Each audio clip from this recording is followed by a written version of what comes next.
Hey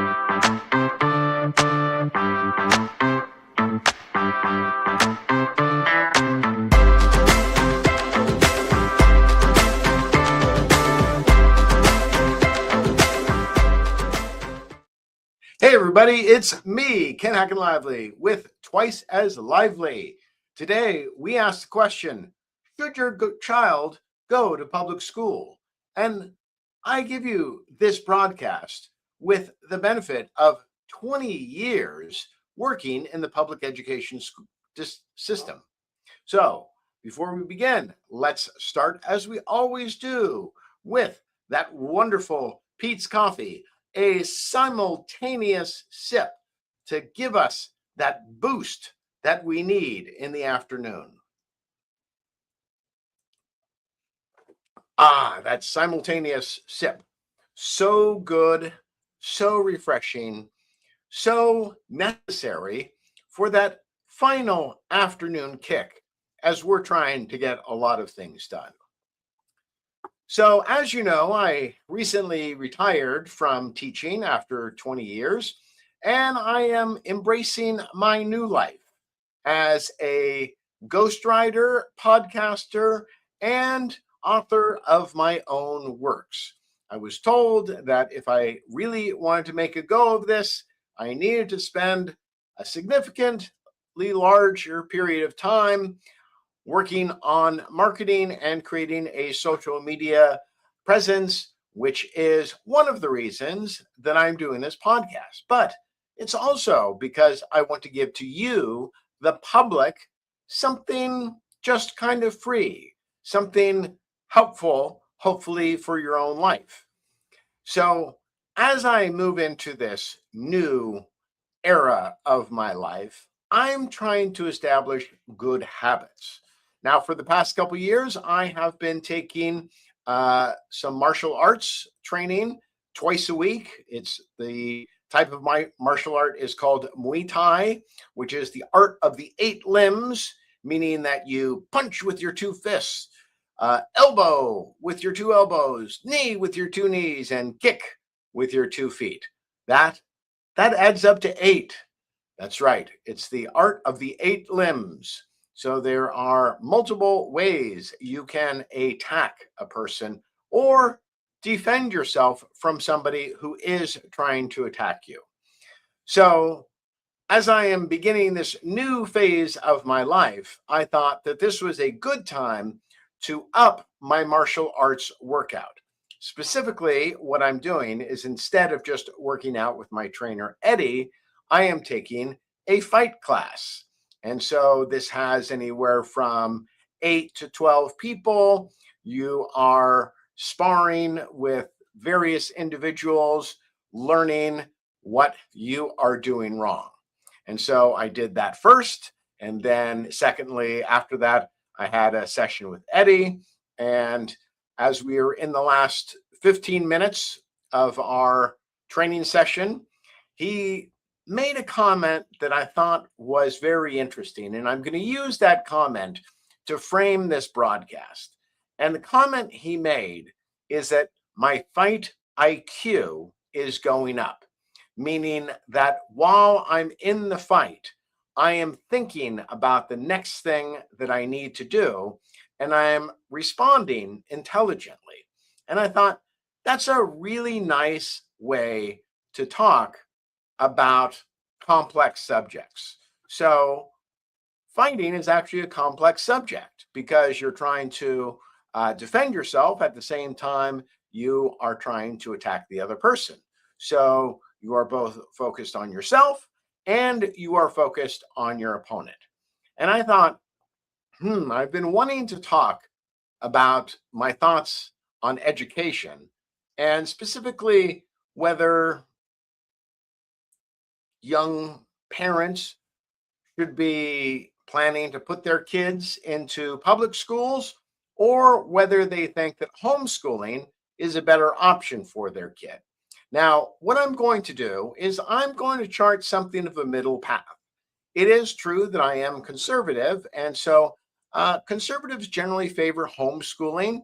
Liberals generally favor public education. And I'm kind of going to go down the middle because I think that there are some instances in which public education is a good option for a kid. And I think there's some times when homeschooling might be a better option for the kid. So, just so you know a little bit about my teaching background, I spent 3 years teaching elementary school science at two different schools. And then I spent 17 years teaching middle school science at a single school. What I say about my teaching career is the kids were uniformly great, and I had an exceptionally good relationship with the parents. So, before I get too much into whether public education is right for your kid, I want to talk a little bit about how I approached it. Um, I've mentioned that I'm Italian, and there's this concept in the Italian culture called bella figura, which literally means beautiful figure. And that is the idea that you don't have to be a supermodel, but however you look, you present yourself in the best possible way. So, for my 20 years of teaching, I always wore a nice shirt, I always wore a jacket, I always wore nice slacks, always wore dress shoes. Now, this made me a little bit different than the other teachers. And if there's a criticism that I can make in general about most public school teachers, is they don't dress for the job. I think that that's a huge mistake. I think that you, as the adult in the classroom, need to dress more appropriately. The students should look up to you. They should understand you're not their buddy, you're their teacher, you're the adult, you're the one who knows better. You're the one who, when they want to screw off, says, no, you got to buckle down and you got to do the work. So that's something you may want to consider. I understand the idea of a lot of teachers, specifically younger teachers, is that they want it to be casual, they want it to be a friendly environment. Perhaps they had bad experiences with teachers who took themselves too seriously, and that expressed themselves in how they dressed. And so I understand that there is kind of a balance there, and there are different philosophies, but I feel that the best philosophy is when that student sees you for the first time, they should go, that person came to teach. They look serious. Now, just because you look serious doesn't mean you shouldn't be a lot of fun. Shouldn't make it enjoyable. One of the things that was a constant compliment that I got from my students, which really meant a lot to me, is that they enjoyed my classes. They know I would be thorough on things, but I'd also kind of be jokey and approachable. One of the most satisfying things of my years of teaching was to have students who had left my class, who had moved on, come back years later, and many of them who were not good students would nonetheless come back to my classroom and tell me that they really appreciated my class and they liked my class, even though I may have given them a C or a D. But the stories that I told, the way I tried to make it accessible to them, and the fact that they always knew that I was on their side. So I think that one of the things that you may want to consider is, well, take a look at the teachers. Do they seem to take care of themselves? In the way they look, in the way they dress, in the way they present themselves. I also think that the attitude that a teacher has when a student comes into the class is very important, because one of the things that I notice is that a lot of teachers don't seem to understand how intimidating they are to the typical student who may be 11, 12, 13, 14 years old. Even if they're 18 years old and you're 35, you're ancient to them and you're intimidating. So you really need to engage in some sort of behavior which reaches across that chasm. So that is another thing that I think you need to be checking out with your teachers. So the quickest way to know if your teacher is doing that with your student is to ask your child that very question. Your child is a wonderful resource for what is really going on.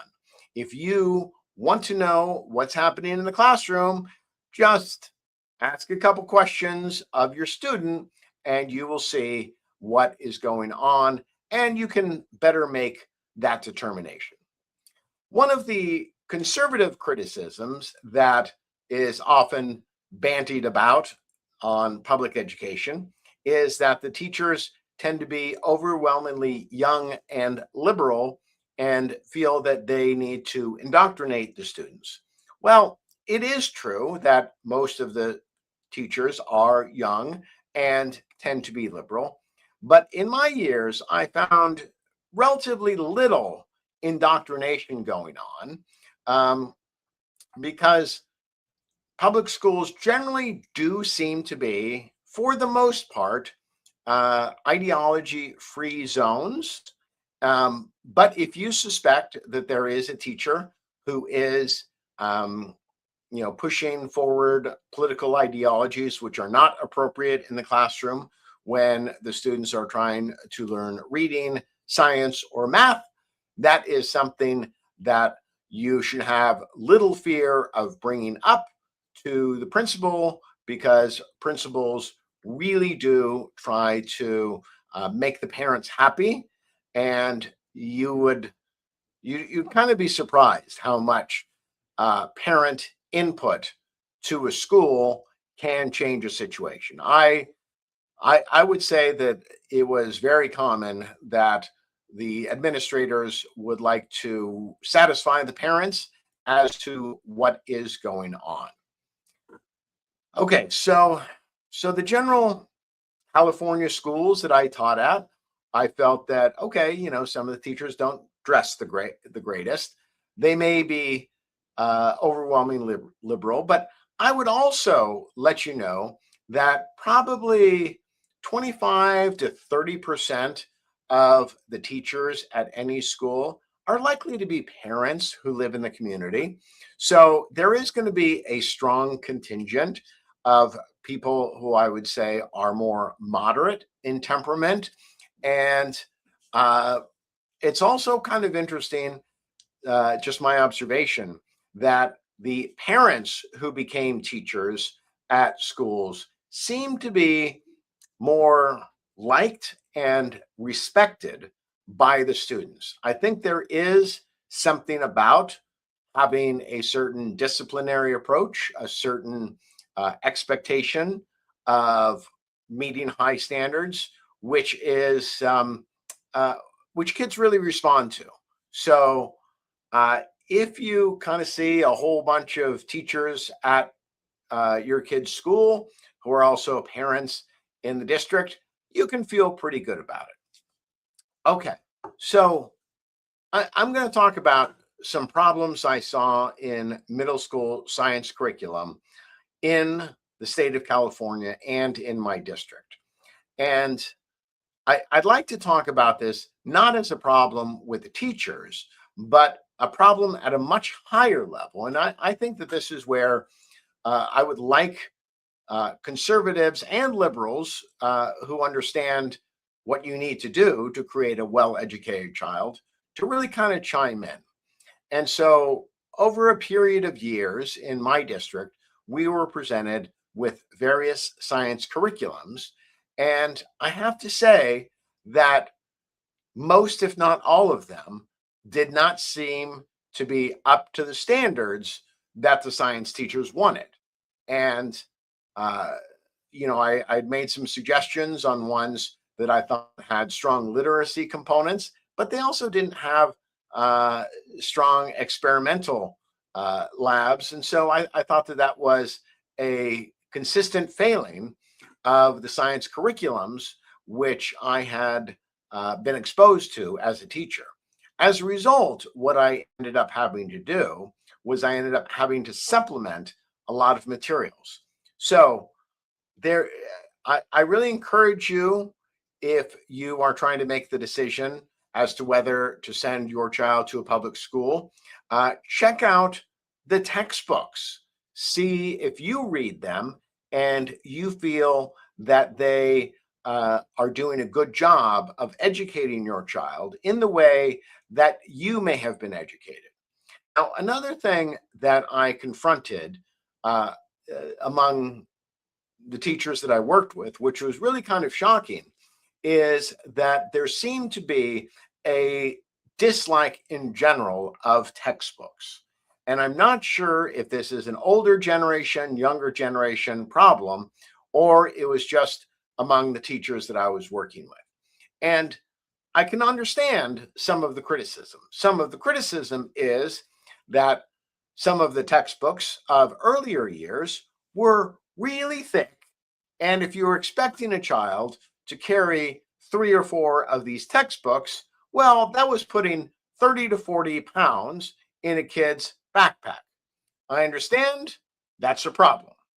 My answer to that is that there should simply be a textbook at home for the student, hopefully a little bit smaller, and a class set. But what happened in the final 5 or 6 years in which I was a teacher is there was essentially no physical textbook available for students.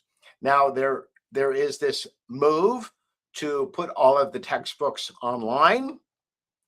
I have looked at many of those curriculums. They did not impress me. The other thing that I saw consistently is that these online textbooks had simple mistakes in them. And I would just have to say that my experience has been that most of the physical textbooks are well edited, whereas most of the online textbooks are not. I think that that's just a function of the two things. In California, we have something called the Williams Act, which is really kind of a strangely interpreted law. It talks about kids having access to curriculum both at home and at school. And the way they've interpreted that is that do they have access to online curriculum? I think that that is a mistake on the political level. I am such a large advocate of physical books that your child should be able to have and to consult physical books.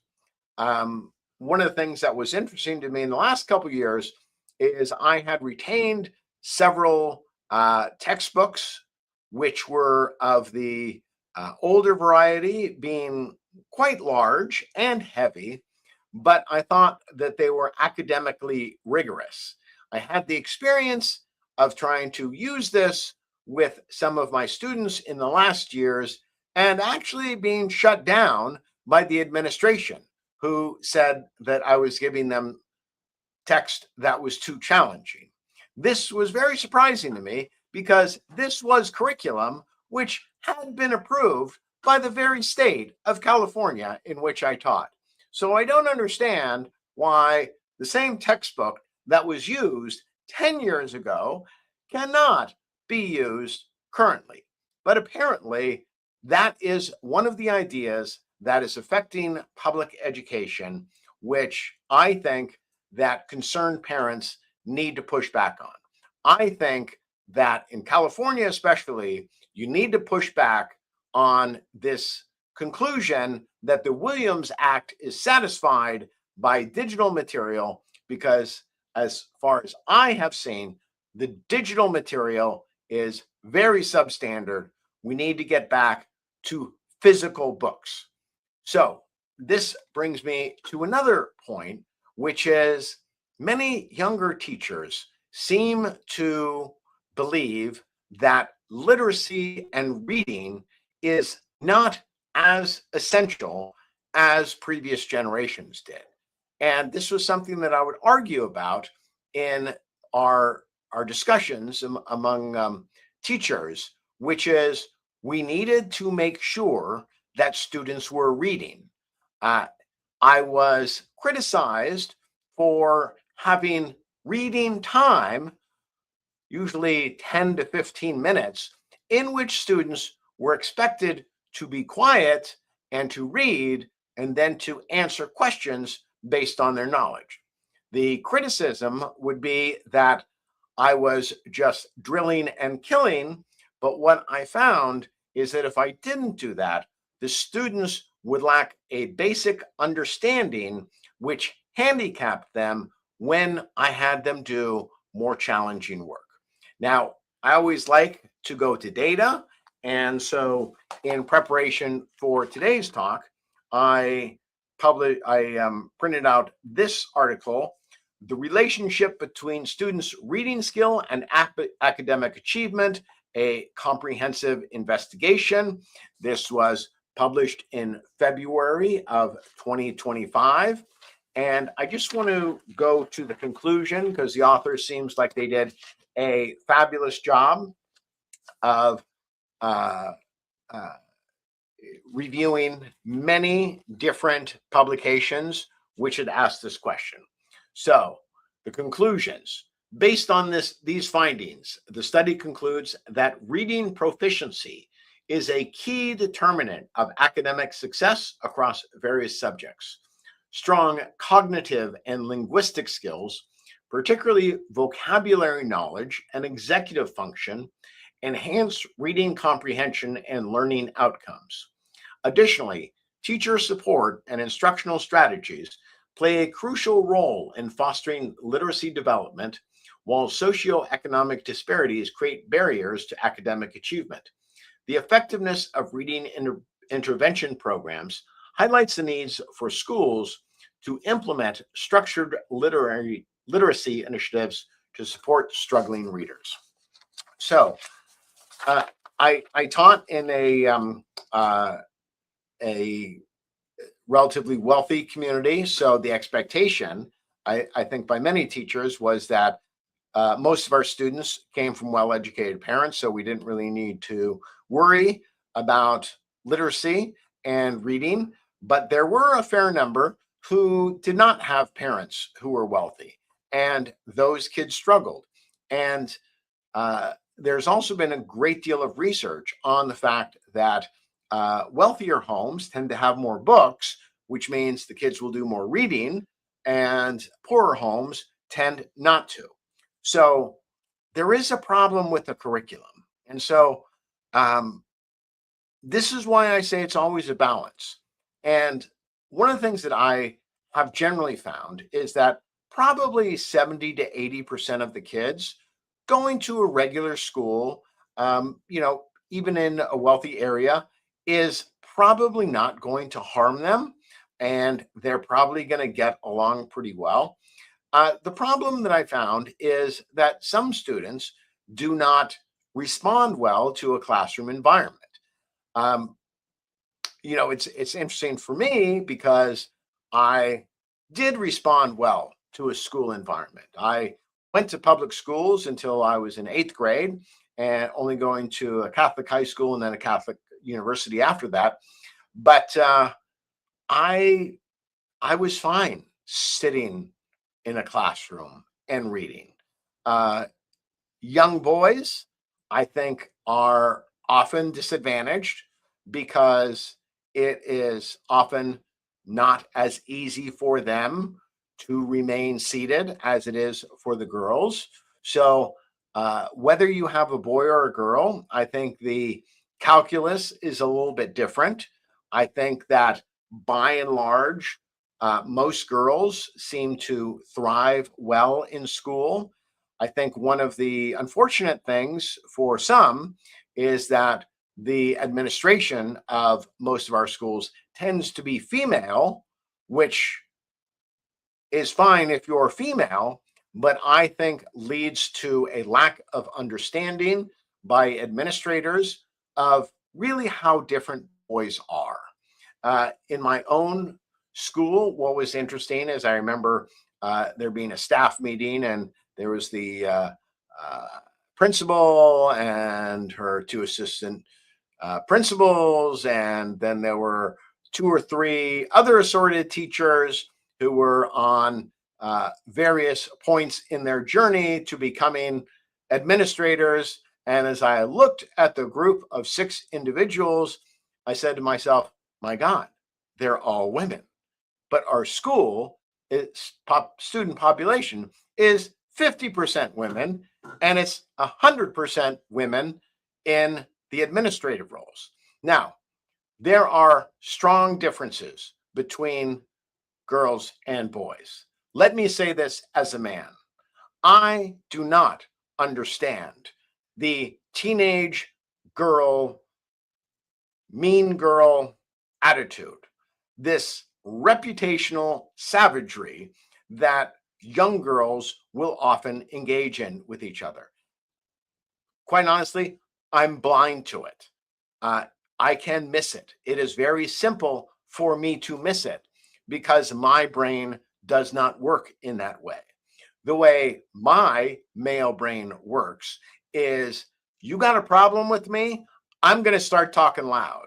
If talking loud doesn't seem to satisfy it, well, with men, there is always the threat of physical violence, which is something that young boys who have not learned how to deal with this will generally engage in.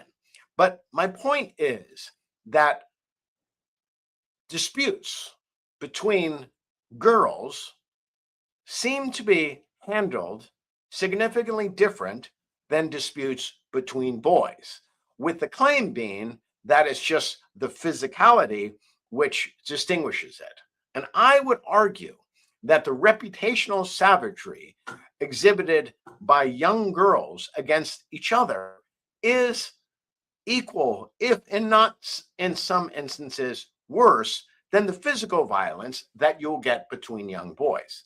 Young boys, hey, they get into a fight, and a half an hour later, they're good buds.